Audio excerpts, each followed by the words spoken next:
Yo, what's going on, guys? NHL free agency started a couple days ago, and already a lot has happened, so you know we got to talk about it. So without further ado, let's get into the video. Up first, one of the few predictions that I actually got right. Dougie Hamilton is a New Jersey Devil, a 7-year, $9 million per deal, and I love it a lot. I know I'm usually a little bit hesitant giving a 28-year-old defenseman a 7-year deal, but he is worth it. He is a no-doubt top 5 defenseman. If you're New Jersey, you just drafted your future franchise defenseman, and then you go out and sign a current franchise defenseman. He's going to bring a type of culture, that superstar culture, that can help them take them to the next level and start competing. I don't think New Jersey's a playoff team next year, but within 2 to 3 years, if their main prospects develop, they're going to be a contender. Sadly, Gabriel Landeskog will not be a New York Islander like I biasly predicted. He re-signed with the Colorado Avalanche, and it's a tough deal for Colorado because you're in win-now mode, so you can't lose a player like Landeskog, but giving that guy 8 years is going to be tough to swallow down the road. I think my Islanders are honestly for the better not giving him that long-term of a contract, but if you're Colorado, it's just something you had to do.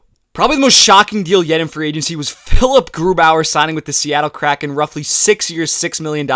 I do not like this deal. This guy only had one elite season. He's 29 years old, and you give him $6 million. If you're Seattle, you already had a pretty good goalie tandem in Driedger and Vanacek, and now you're going to bring in Grubauer, paying him all that money. I really don't see it panning out, because you got to realize on Colorado, he had an absolutely loaded defensive core. Compared to Seattle, he's going to have a top pairing of Mark Giordano and Vince Dunn. I think it's a bad deal. While we're speaking about goalies, Freddie Anderson signed with the Carolina Hurricanes. I think it's a perfect fit. Obviously, in an ideal world, Carolina would have re-signed Nedeljkovic. I have no clue why they traded him. We'll probably find out eventually, but Freddie Anderson can step in. If he's healthy, he can be a fringe top 10 goalie like he was before, but that is a big if. And at 4.5, that's not too much, especially at only 2 years. I like the move. Blake Coleman secured the bag, 6 years, almost $5 million.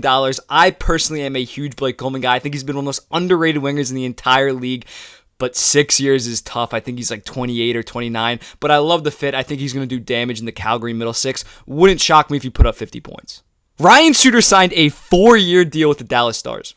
Let me repeat that. Ryan Suter, a 36-year-old defenseman, signed a 4-year deal. I think he's worth the $3.5 million average annual value, but for the next 4 years, that's going to be horrible. Dallas is really all in right now, and they better hope it works out because that's going to be a brutal contract. From a team aspect, the team I think that really killed it was the Boston Bruins. They completely transformed their bottom six, bringing in guys like Noshik, Halla, Nick Foligno. I think they're going to have depth scoring for the first time in a long time, and also Linus Ullmark. That's Don Sweeney had his balls out. He literally dropped his balls on the table and said, Tuukka Rask doesn't get it done. Swayman isn't ready. We're going to go get one of the most underrated goalies in the entire league. I love the move. I think they proved a ton this offseason. I thought the St. Louis Blues got Brandon Sutter at a very discounted rate. He is worth well more than $4.5 million. They're putting together a quietly very good offseason. That move, and then get Buchnevich for a second and Sammy Blais, a bottom six forward. That was a fantastic deal. I love what the Blues are doing, and they're still not done with Tarasenko. And another team whose moves I really liked was the Montreal Canadiens. They brought in David Savard for $3.5 million. That is good value for a very lockdown defenseman. It's a little risky because you're giving him 4 years at age 30, but I think it's something that you had to do with Shea Weber potentially being out all year. And also Mike Hoffman. I mean, the guy just produces. It wouldn't shock me at all if he put up 25 goals, 25 assists next year. He doesn't. I know he can be a locker room cancer, but on the ice, he is consistent and he is good. And a team that I didn't like their moves was the Edmonton Oilers. I've made various TikToks on this, absolutely diving into them. The Zach Hyman deal, it's not horrible. 7 years is horrible, don't get me wrong, but I think $5.5 million per, that's not, he's going to be worth it for the first 3 years. The next 4, that's going to be a bad contract. He brought in Cody Ceci for $3 million a year. 3.25, I think it's for 4 years. That's horrible, Holland. That is horrible. And then they also re-signed Mike Smith. You look at his numbers from the 2 prior seasons before this season, he was a below-average starter, and he's 39. So last year was a fluke. He's probably not going to be nearly as good as last year. This year, it was bad. Him and Koskinen, they should have went out and got Ullmark. They should have done what Boston did. I would have been loving their offseason if they did that. But instead, you're bringing back your 40-year-old goalie. I hate it.